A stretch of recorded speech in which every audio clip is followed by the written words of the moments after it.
All right, hopefully you have your newspaper. This is kind of my like background scratch paper, and honestly, I have a couple more of these, so it doesn't really matter. Grab your Windex, grab your paper towels, and we are going to clean off our nibs. So hopefully you already did this. If not, sometimes I try to let them soak in the Windex for a few minutes, like 10 or 15 minutes. I go out, grab myself a Starbucks, I come back. Even after you've used them, I always Windex them before and after every time. It doesn't hurt. I know some people say you can put them in your mouth. I think that's disgusting. I don't advise doing that ever at all under any circumstances. There is no such thing as a calligraphy emergency in which you need to put something in your mouth, especially now with like all the germs that are out there and everything going on. I just don't know why you would ever put this in your mouth. But that's just me, and I might just be paranoid like that. So let's just talk about your nib first. So this nib is the Hunt 101, and you can see it's seen better days. It's a little rusty, but it still works. So when you grab a nib, and I told you to buy multiples in case one of them was broken, when you push against it, they should open up. If they don't open up, or if one is like to the right and one's to the left and they're not even, then it's broken. Grab another nib. So this is the tip. Over here, these little things on the sides are called tines. There are two of them. So like, see how they split? You can't tell that there are two until you like push against it. And that's what helps you create the thick and thin lines. You have your little vent holes here on the side, and those vent holes are kind of like ink reservoirs. It's hard to explain. So I told you not to buy the extra ink reservoirs, and those are the ones that look like they're like little coils inside, and they hold extra ink in theory, but it ends up falling out or splotching out. It doesn't always work as great as it sounds. And then over here on the side are what they call shoulder slits.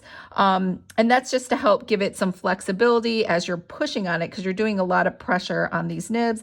And then this area, this big area, is just called the shaft. And the shaft is what's going to go in your flange. Now, if you bought the Moblique, like I had suggested, it's pretty easy. You don't have to use any pliers really to kind of manipulate the Hunt 101s.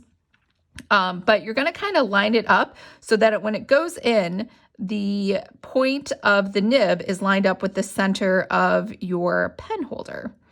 And that way it's going to write perfectly for you. So you might have to just finagle it in there. It should go in pretty easily. There we go. And then I can see that it is lined up with the center. I can line it up against a piece of paper and I can see that it's in. So if anything, because there is like extra room here, if you're ever going to err on the side of which side to go more inward than outward with that nib. But again, you know, when you start writing, it really depends on like what kind of angle you like or dislike. You're going to see this thing called vintage nibs, and it sounds really cool and you think they're going to work better. They do not. I've tried them and I think they seem like a great idea, but it's always a disaster. Also, the big nibs like the Browse Rose, which I honestly hate, you might need a different kind of flange. This isn't going to hold it because it's so massively huge. So you might need to get your needle nose pliers out, which I don't like bending this whole thing just to fit one nib that I absolutely hate. Or you might have to just buy another like throwaway pen holder if you are really dedicated to using the Browse Rose. Again, I don't think it's necessary, but you know, everybody's different. Now your nibs are gonna last. That's why I said to buy multiples. They're gonna last probably, I don't know, like a week or two if you're practicing all the time. If not, they might not last as long. So I told you to get a clear jar and just fill it up with some distilled water. So you're gonna fill it really close to the top and make sure it's distilled. If you don't have distilled water, this 100% is not going to work because without distilled water, it has the bubbles, it has mineral. I don't even know what's in it. It's like a big mess. So this is my little thing to hold ink. Luckily, the cat is nowhere to be seen, so I think I'm safe to pour this out. This is Sumi ink, and I should really use a pipette, but I'm just going to chance it. and fill it up. Again, the closer you can fill it to the top, the better. And always make sure to wipe off the edges of this when you're done. It will save you in the long run. I promise it will run off. Ink will end up in places where you're like, I didn't even know. See, like I'm already dirty. You're like, I swear I was so careful, but it goes everywhere. It makes sense why the ballpoint pen was invented. All right, really easy. All you're gonna do, let me try to straighten the camera. I know the paper's slanted, but you're gonna take that nib and you're just gonna dip it in the water first, and then you're gonna take it and dip it into your ink. Now, it's hard to say like how long it has to be there, how much you should dip it and swirl it around, but you wanna make sure you just put the nib in there, don't put the flange, and don't put the edge of the pen holder in there. And then what I like to do is on my scratch paper, I will just try to write something out, or you could just do like some test ones. So I can see it's doing tracks.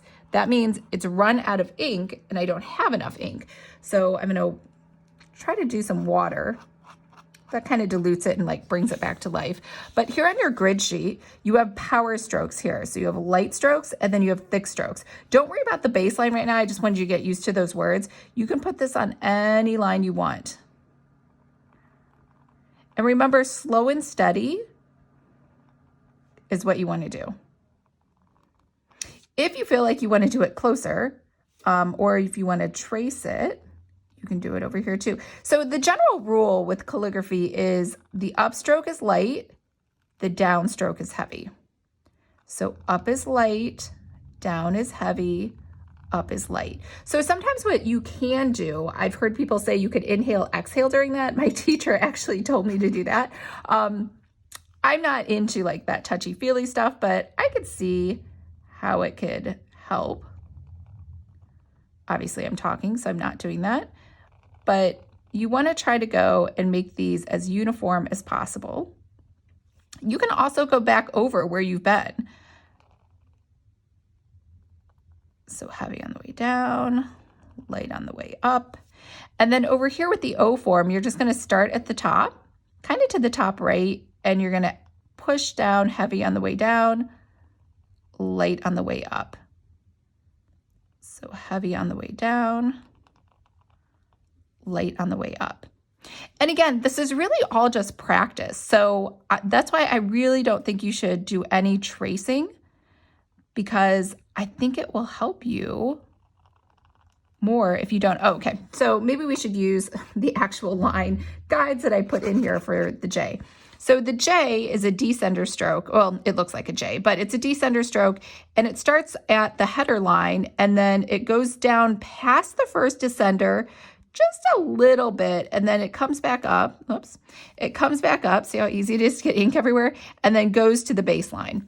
So if I start over here at this header line right here, and I'm going to start nice and thick. And sometimes what people do is they'll actually go right and left to kind of help square that off. And I can already tell I'm going to run out of ink. So they'll start here and they will go down and come back up. That's maybe a little too wide. And again, don't worry if it's not perfect. You're not tracing. So your two things are going to happen. You are going to form in your mind how it should be. So I'm going too fast. So just slow down.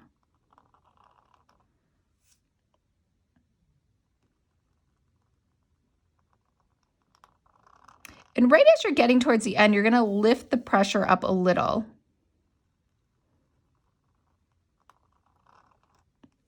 And you're going to do the exact same thing on the ascender. So it looks kind of like the beginnings of an F. And again, you'll get a sense as you go, like how often you need to dip your nib inside of the ink. But we're going to start here at that baseline again. We're going to go up past the header line, almost toward that first descender, and then we're going to turn and go right back down all the way to that first descender. So again, we're going to start at the base. We're going to go up nice and light, turn, and whoops, ran out of ink. And then we're going to come down nice and heavy.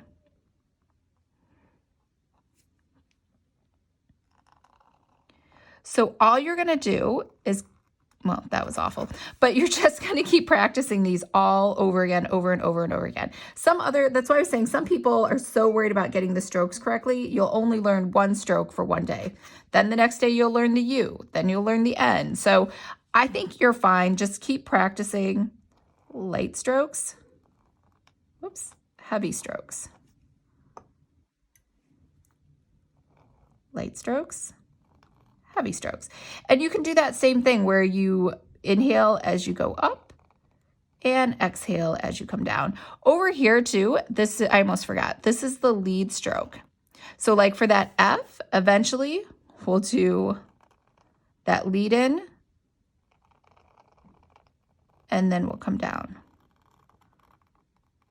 for that F to kind of like connect it. The other thing too you want to keep in mind, and I know I'm jumping ahead, is you're going to lift the nib. So when we do that ascender stroke again, we're going to come up, and this is all one big movement, assuming I have enough ink.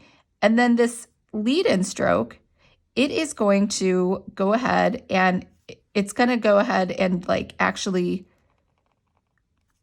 lift up. So you don't have to worry about doing this, then doing that. Like in cursive, it's all one big movement, but with calligraphy, you lift and lower your pen all the time. So again, just keep practicing those light strokes, those heavy strokes, then do those pressure and release strokes.